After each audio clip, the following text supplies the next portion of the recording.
Okay, yesterday morning when I woke up with the rest of the world, we found out that China had put out a detailed, comprehensive global plan for how people can buy rare earth minerals from China, who is the one and only major supplier in the world.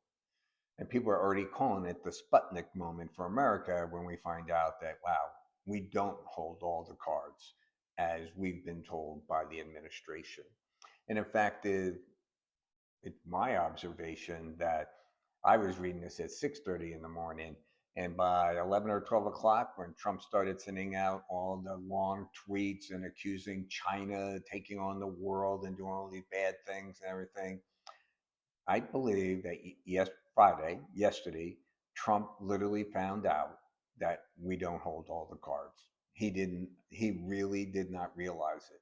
That's why he canceled the meeting with Xi. And then later in the afternoon, he's like, well, I'm not going to say it's canceled. We'll come back to it. We'll see what we can do and so forth.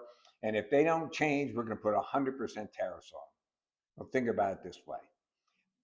Excuse me. First, we said you can't buy our H20 chips. Okay. And then we said, well, you can buy a lower end one and all this other stuff. But then China came out last week and said to all the Chinese company, you're not allowed to buy the H20 chips. So the only important part there is we don't have a bargaining chip. And we were like, well, we own all the cards. We're not going to sell you any food. So they bought the food from, from Argentina and Brazil, and they don't have to buy our food. In fact, is we are threatening and begging them to buy our soybeans to bail out our farmers, which I think Trump's going to have to do this next week. Okay.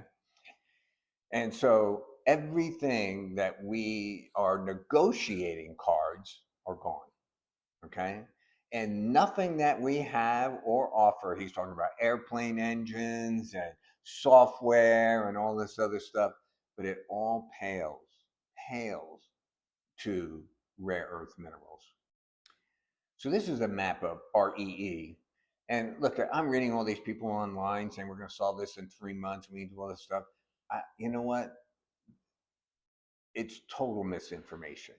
Here is the global REE, rare earth elements. That's what we use in the end, the elements. Rare earth minerals has to be processed, okay?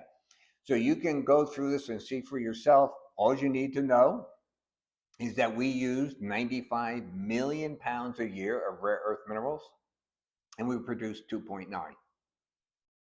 You make up the difference the best way you can, okay?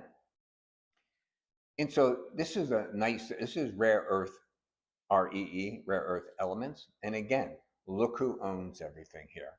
The red is China and the blue is the USA. But look what it affects. Wind turbines, PCs, smartphones, electric vehicles, all their appliances, everything, right?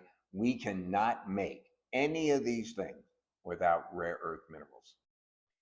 So we know that Trump has been saying he wants the grand bargain, he wants unlimited or access to rare earth minerals from China for us not to put on the tariffs, sell them the H20 chips, and so forth and so on. We don't have any cards to play. We have zero cards to play. All right.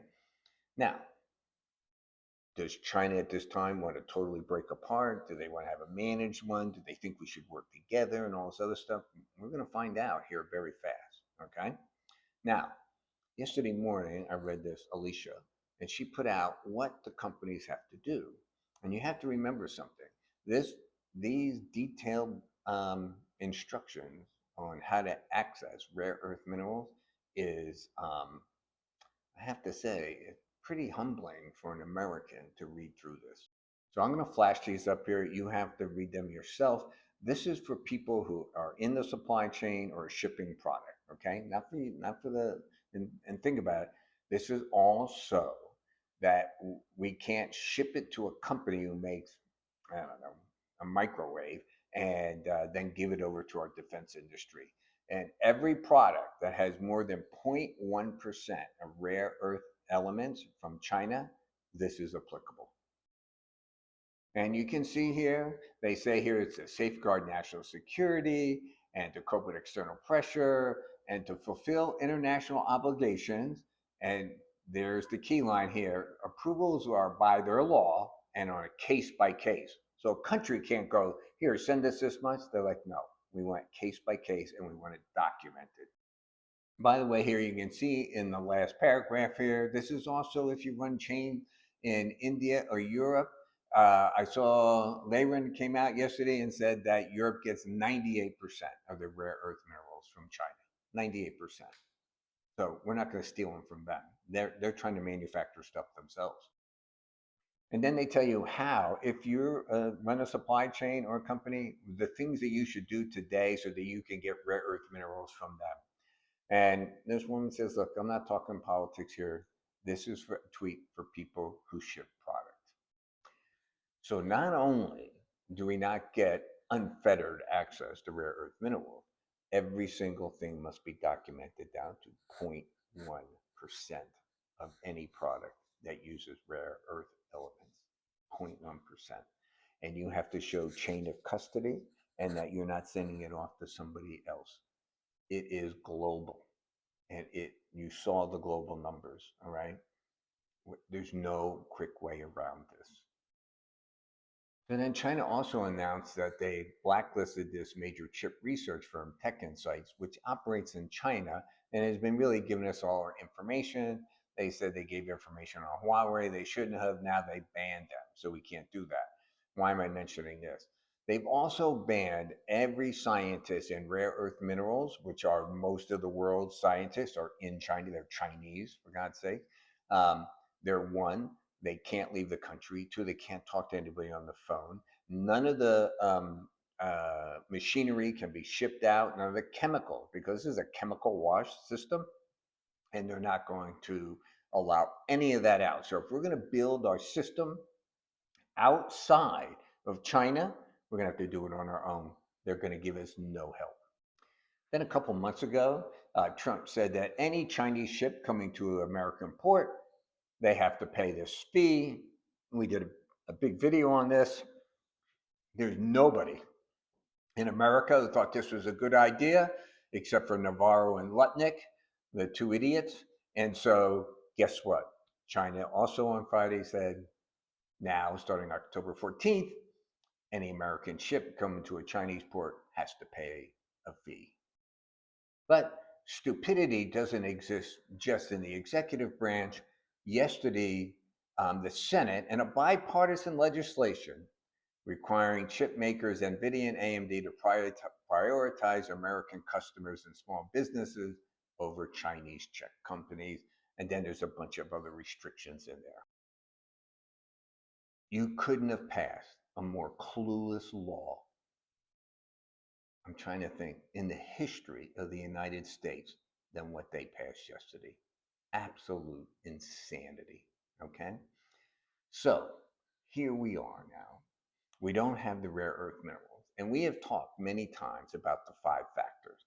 And the major characteristics of the 5 characters, or the 5 factors, is that when we break a global supply chain or system, whatever you want to call it, we won't be able to fix it like in a month or a couple of weeks. It will be 2 to 5, 3 to 7, 5 to 10 years. Okay?